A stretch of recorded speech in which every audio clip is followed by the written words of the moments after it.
Hi, Mom. This story is called Getting It Right. It's from the book My Grandfather's Blessings by Naomi Remen. Just start. In the Mishnah Torah, Maimonides, the great doctor rabbi, describes the 8 levels of charity or of ways of giving to others. This is one of the many traditional teachings that my grandfather and I discussed and puzzled over time. Remember, she just only knew her grandfather till she was like 7 years old. She's the little girl discussing this with her grandpa. At the time, he was an Orthodox rabbi, a lifelong student of the Talmud, and I was 5 years old. When a text was as subtle and complex as this, he would simplify all of it but its most basic wisdom. And here is the way that he told me this story.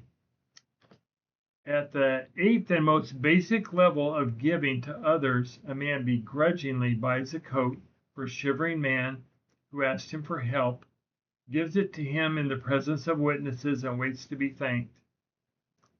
At the 7th level, a man does the same thing without waiting to be asked for help.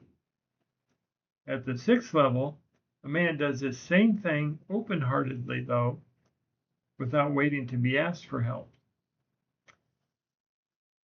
At the 5th level, a man open-heartedly gives a coat that he has bought to another, but does so in private.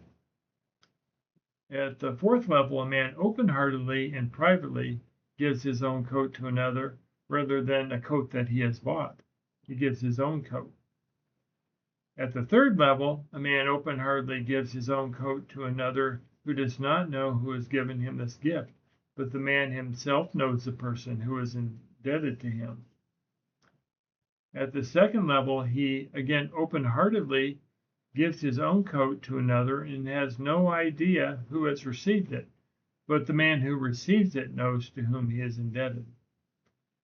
And finally, on the first and purest level of giving to others, a man open-heartedly gives his own coat away without knowing who will receive it, and he who receives it does not know who has given it to him.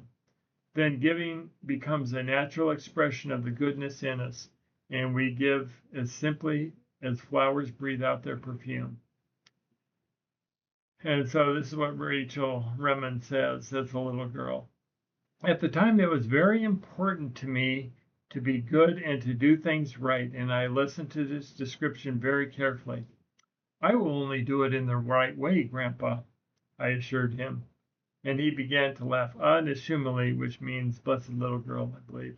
He says, Nishumali, he said to me tenderly, here we have a special sort of thing. Suppose we all gave to those around us as the first man does, begrudgingly offering a coat we have bought in the presence of witnesses to help someone who has need and who asks us for help. If we all did this, would there be more suffering or less suffering in the world than there is now? I thought for a long time, the need to do it right battling in me with the simplicity of my grandfather's question. Less suffering, Grandpa, I said finally in some confusion. Ah, yes, he said, beaming, this is true. Some things have so much goodness in them that they are worth doing any way that you can. Unquestionably, there are ways of giving that may diminish others, stripping them of their dignity and worth. We can learn how to give without taking something away, and often we may learn as we go. But according to my grandfather, it is better to bless life badly than to not bless it at all.